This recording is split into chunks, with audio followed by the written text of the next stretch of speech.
Hey, it's Bren. Look at this dog on the back of my couch. This 40-pound dog ruining my cushion. Because first the little one wanted to sit up there, and now the big one. And now that's why, yep, that's why it's just completely demolished. I mean, I've fixed it before. I've unzipped it and redistributed the stuffing, and then it's like that again the next day. So I give up. But at least they're comfortable. This is the first time I've filmed during the day on this new computer, so I'm not sure how I feel about the lighting. I'm still using our very high-tech microphone right here. I feel like you can see all my little like flyaways and stuff, but whatever, it doesn't matter. I have the day off. I have the day off of work, but I've still been doing tons of stuff, doing a lot of work on helping my dad publish his first novel. There's just so much. Like I just spent like 5 hours the other night reading Reddit posts on if you need your own ISBN or not.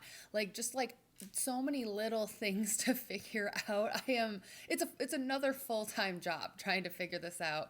And I feel like once you do it once, then but we've never done it. So it's taking up a lot of time. I wish that it was like in the Matrix when like Neo needs to learn kung fu, so they just load it up and then he knows it. I need that, but like how to publish a book.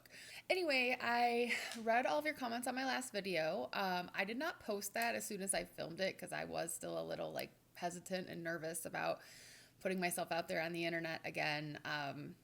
But I really appreciated all of the positive comments and supportive comments. I know I'm really lucky that things are not like worse with my dad, and hearing some of your stories just really pulled at my heartstrings and made me feel lucky that we're in a not perfect position, but like better than we thought again.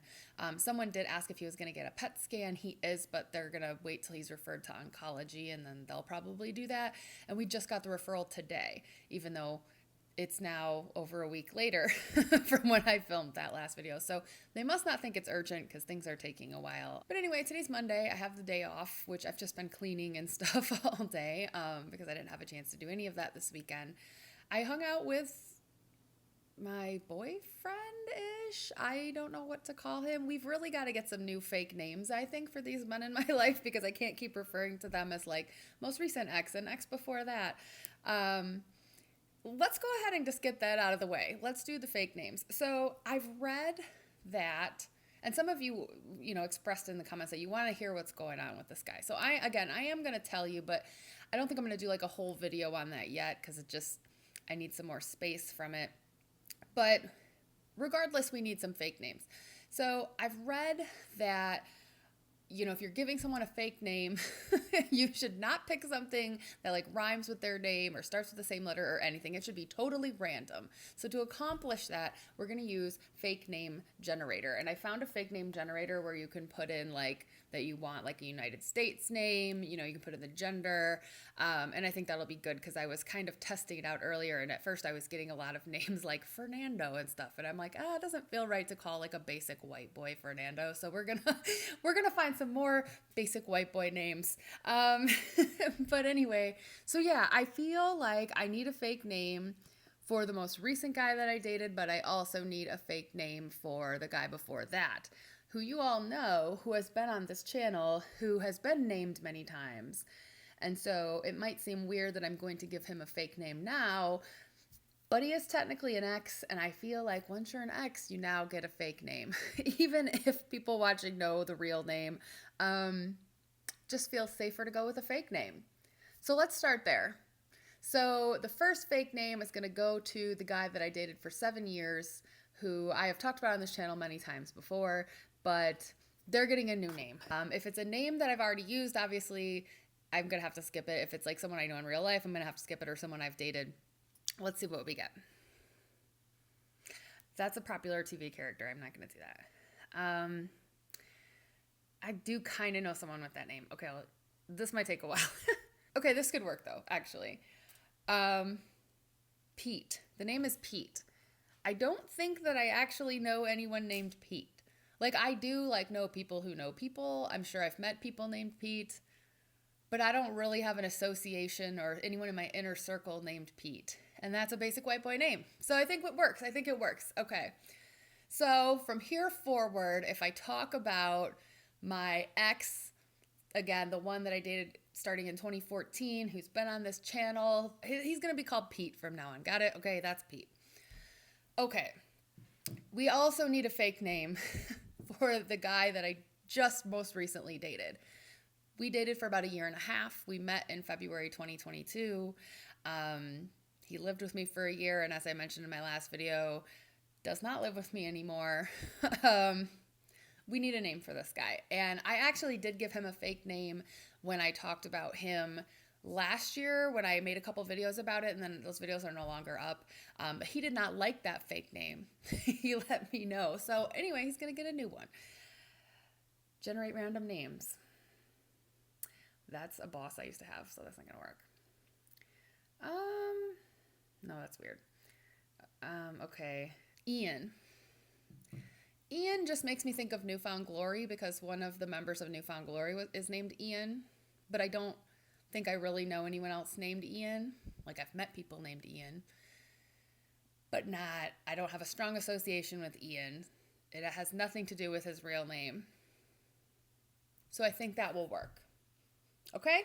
Pete and Ian. These are the most recent guys that I've dated. So Ian, yeah, we haven't really, as I said in my last video, it's kind of weird because he's moved out, even though he still has some stuff here. And he's still doing laundry here because he doesn't have laundry at his new place. And we hung out pretty much all weekend. We did stuff, ran some errands. He wanted me to go to Bath & Body Works with him to pick out candles for his new place. So we're on fine terms. We're good. I made soup the other night and I invited him over to have some soup, it's almost weird how much it's not weird. But again, I feel like some people have asked, my parents in particular have asked, so are you guys still dating or are you just friends now? And honestly, we just don't really have an answer for that. I think I've brought it up to Ian and he's kind of I don't know. We both just have so much going on right now. He's got a ton going on with work. I've got all this going on with my dad and publishing the book. And, having just been promoted at work, I've got a lot more responsibilities there. Neither one of us is trying to date anyone else. So we kind of just don't really care about labeling anything right now. We'll hang out if we want to hang out and we won't if we don't. It has been, a mixed bag, him not being here anymore. I think, though, overall, it's definitely better. We were just kind of at each other's throats in this smaller, confined space. I feel more like myself being here on my own, if that makes sense. I don't know if it makes sense. It feels like things are back to normal, kind of, in a way. Although there have been times that I've missed his company here, mainly this past weekend when he wasn't here. That he woke up and left was kind of weird because he did one night stay. But I don't know, at the same time, it's really nice when I had to get up early for work on Friday to just not have to figure out who was going to be in the bathroom at the same time. And I just enjoy my peace and quiet, and I kind of enjoy my nights, just me and the dogs. I guess a lot of what it feels like is so many of the things that I had to worry about when he lived here, I don't have to worry about anymore. I don't have to worry about if he's scooping the litter box for his cat. I don't have to worry about his car breaking down in my driveway because it needs repairs. I don't have to worry if he's made that doctor's appointment or not. It's not my problem anymore. So I don't really know where it's going to go. I owe it a video. I will, in time, when I'm ready, make a video about the whole situation and how we met and what happened. But that's not going to be today. But, everything is fine. Don't worry about me too much with regard to that. It's okay. It's okay. It's fine. Ooh, I had to pause and cough. I think I said this in my last video, but I have been sick.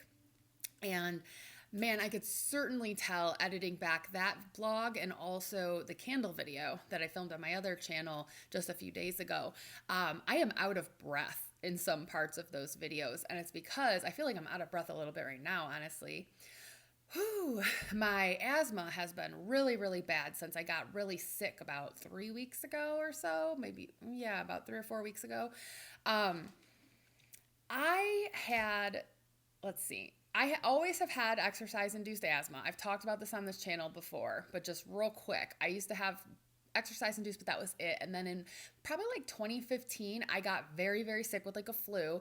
And then I just had like very bad, severe asthma that just wouldn't go away. It felt like I just couldn't get over that sickness. And it went on for like a year before I even realized that it was asthma. Like I didn't really know that asthma could give you like a productive cough and you could have like phlegm in your lungs and that could be asthma. But it was, and they tried to put me on like steroids, but I'm allergic to a lot of steroids and all this. And I decided at that point to quit dairy. And basically I went vegan because I was already like mostly a vegetarian. So in 2016, no, maybe 17, so 2017, I went vegan. And I tell you what, when I cut out dairy, that asthma just disappeared. It was really crazy how well that worked. I just really didn't have to worry about asthma at all anymore. I went from using my inhaler like a couple times a day to like never needing it and not worrying about it. And I was a strict vegan for like 5 full years. I even got the tattoo and everything. And for me, it wasn't just about the asthma or for health reasons. It was also like an ethical thing. But I knew when Ian moved in with me, I knew that it was going to cause me to waffle and, slip up. And sure enough, just having him around, and he wasn't vegetarian or vegan, although he was supportive of the fact that I was, but just he had other food around all the time, and I never ate meat. I never had a desire to do that, but there were occasions where I would eat some like vegetarian food or dairy stuff here and there, like if he ordered pizza for the kids and there was leftover, and so some dairy started slipping back into my diet. And then I was fine. Like it wasn't really causing me problems until I got super sick just a few weeks ago. And then I tell you what, it went away, except this productive, horrible chest congestion, the horrible cough and the chest congestion. It's just been so bad. And I knew it wasn't bronchitis. It didn't feel like that. It felt just like when I had the very bad asthma. So I was like, I know what I have to do. I have to really buckle down again and cut the dairy out of my diet. I don't think that it's like that for everyone, but for me, it sure is a trigger.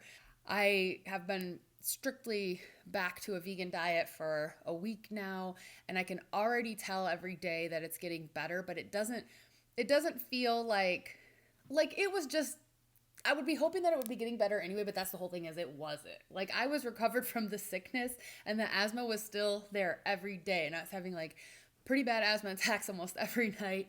And then I cut out the dairy and now it's getting better. So for me, it seems to really be a correlation. So, but if I'm out of breath again, it's still there. I'm still feeling it, but it's getting better. And I definitely was out of breath in my last couple videos. So sorry about that. So speaking of health, something that I was going to make a video about this past summer, I actually started to film a video about it to the point of where I did a thumbnail. Like I did a thumbnail of me holding an Ozempic pen because I did try Ozempic and I was going to make a video about it.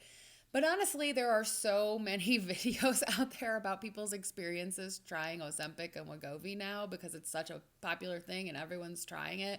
I don't know that my video really would have contributed much to the conversation because I was only on it for 6 weeks. But I was going to do a video about it. I'll try not to belabor the point too much right now. I might reuse that old thumbnail though, because I hate making thumbnails for this channel. I never know what to do because it's just me talking. So it's like, am I supposed to just be like, hey, just like a different position? I don't know what to do for the thumbnails ever for this video. But yeah, I've got this picture of me holding an Ozempic pen. I tried to make a video about it and then it never came to fruition. But yeah, you've probably heard enough stories about it, but I'll tell you what happened to me. So I really wanted to try this because I feel like one of my biggest struggles with weight and food comes from appetite, just like being hungry all the time and thinking about food way too much. And so hearing that this was something that made you just not think about food, I was like, that's what I need. Because I've struggled with my weight my whole life. I've talked a little bit about that on the channel before. But yeah, I'm a yo-yo dieter. I always have been. I will go through this pattern over and over and over again that I've been struggling with my entire life, where I'll get motivated to go on a diet, and then I will. I'll count calories, I'll exercise, I'll do all the things you're supposed to do, but I'm freaking miserable when I'm doing that. I'm in a bad mood when I'm hungry. I'm very hangry all the time. I can't sleep when I'm hungry. I will just lie in bed thinking about food. I cannot fall asleep when I'm hungry. And also, I feel like I have no social life when I'm hungry. I can't go out. I can't do anything, most of the social activities that I do, most of my friends, what they like to do is like go out, have drinks, eat at restaurants. And so if I'm trying to see friends or have a social life when I'm on a diet, it's like I'll save up all my calories for the day so I can have one, like gin and soda or a light beer and like a side salad. And that sucks, and I'll do that for months. Usually these days I can tough it out for like 4 to 6 months. And then there'll be some kind of event or something I want to make an exception for, like a vacation or a birthday party or something. And as soon as I decide to just have a night or a weekend where I'm living normally and eating what I feel like a normal person would eat and enjoying a few drinks, it's like the weight just comes right back on. And it feels like I've wasted 6 months of my life on this diet that it's not going to stick. The weight doesn't stay off. It just comes right back as soon as I start living like a normal person again. And I just get so sick of it. And then I'll slip into a thought process where I'm like, screw it, I'll just be fat. I don't care. I'll just buy bigger clothes. This is just how it's going to be. I'd rather be happy. I'd rather have fun. I'd rather go out and do what I want to do than like be thin. It's not worth it. Then I'll like realize that, hey, the pandemic's over and I have to go to work and none of my work pants fit. Or, I'll see a picture of myself that someone took from across the room and I'll be like, oh my God, I have to lose weight. Then it will all start over. And I know that a lot of you probably know, and I know that some of you do not know what it is like to just live like that for your whole life, to have your weight constantly be something that you have to think about all the time. So that was what attracted me to Ozempic. It was hearing that it shut the part of your brain off that was always thinking about food. And it made it just really not matter that much to you. It made you kind of indifferent about eating. I always wondered, what is that like? Because I know that there are people out there who are like that naturally. I used to work with this girl who would just like heat up steamed broccoli in her office as a snack every day at 3:00. And that was her snack. And like anytime we went out to eat as like an office, she would just get like a side salad with dressing on the side and hardly eat any of it. And if you asked her about like, what's your favorite food, or do you have any favorite desserts? Her answer was always just kind of like, I don't know. Sometimes I like a cookie, like she just really didn't care about food. Whereas if someone asked me about food, I'm like, ooh, my death row meal, I'll tell you exactly what it would be. It'd be a smothered burrito and a margarita and a cheesecake. Like, you know what I mean? I just want to be one of those people that food doesn't matter. And I felt like I was hearing that that's what semaglutides, Ozempic, Wegovy, that is what they do. That they make you not care about food anymore. And I was like, that sounds great. I would love to be able to diet and it not be difficult and it not feel like I'm going against my nature and it feel like torture and I can't sleep at night because I'm thinking about food. And honestly, it was super easy to get at first. All of my doctors, but my endocrinologist, my primary care doctor, both all about it, more than willing to give me a prescription. And shockingly, prior to July 1st, my insurance covered it. I paid like $25, and that was without a coupon. That was just how much I had to pay. And I got the starter pen, which is 6 weeks. It's 4 weeks on the 0.25 dose and then a couple weeks on 0.5. Unfortunately, the second time that I tried to get it, when I tried to refill my prescription, then my insurance all of a sudden was like, oh, nope, as of July 1st, we don't cover it anymore without prior authorization. And I couldn't get the prior authorization for Ozempic because I'm not diabetic. They did approve Wegovy for me, but because Wegovy is the same exact thing, but it's packaged for weight loss and Ozempic is packaged for diabetes. I can't get Wegovy. It's out of stock everywhere. It's now November. That was July. I have had an approved prescription, an open prescription at the pharmacy since July, and it has never been in stock. It is out of stock. The manufacturer's website tells you it's out of stock. It's out of stock.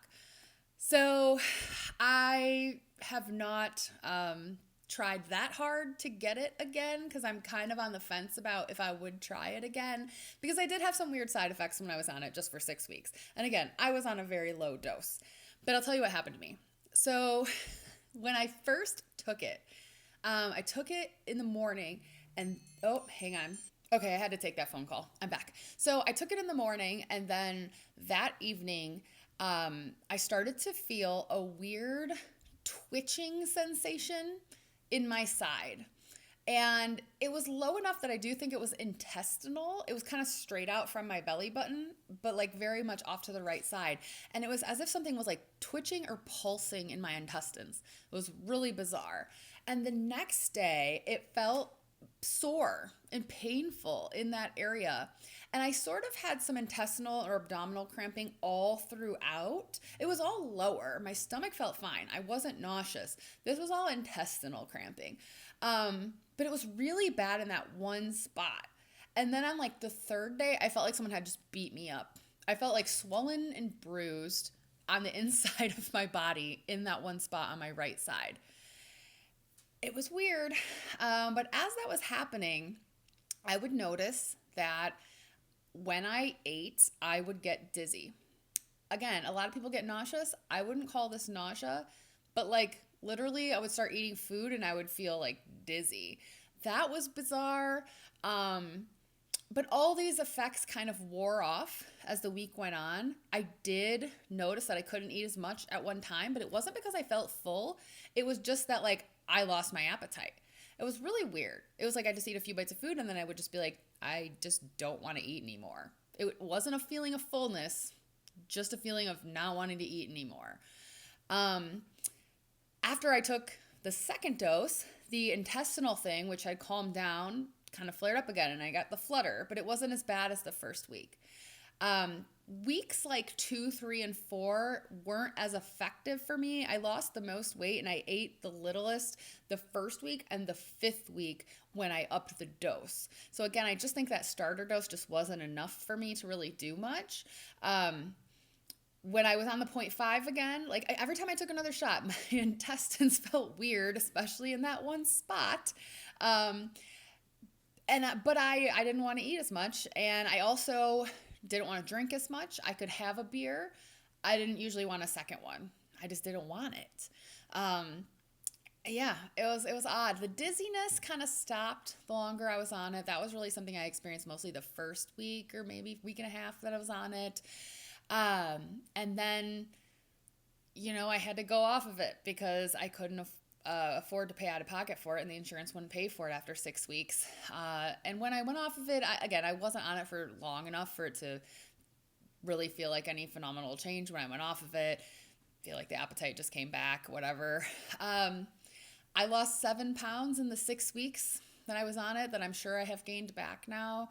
So nothing crazy, but at least the scale was going down, unlike it had been. Really, when the Graves came back at the beginning of 2020, and then it was like the pandemic and I started working from home and not going anywhere, it was like the Graves medicine makes me gain weight. But then also, by the way, I don't think I mentioned, I have Graves' disease. I've talked about it before on this channel, but not recently. So yeah, that came back at the beginning of 2020. I had to go back on the medication that makes you gain weight. And at the same time, pandemic, working from home, snacking more. So it's like I had just really gained a lot of weight during COVID. And this was the first time that I was able to start losing weight. And it certainly was easier than having to crash diet because it didn't feel like I was just constantly deprived and constantly hungry.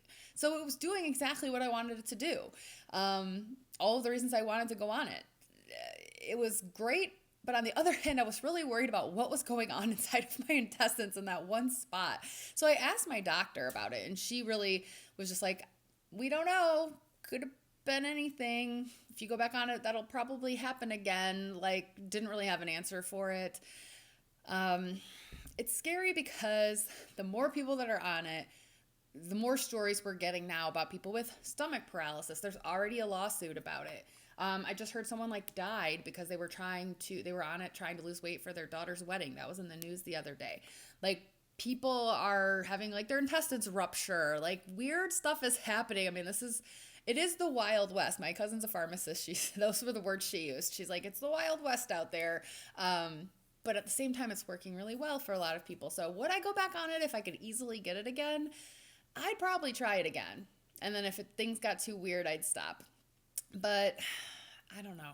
But yeah, I'm curious to hear if any of you have tried it or know someone who's tried it and how it's gone. Some people have really great stories. And then again, there's the really scary ones that you hear too. So I feel like, in 10 years, people are going to look back and be like, remember when all those people were on Ozempic? And it's either going to be like, now we're all skinny, or it's going to be like, whew, that was bad.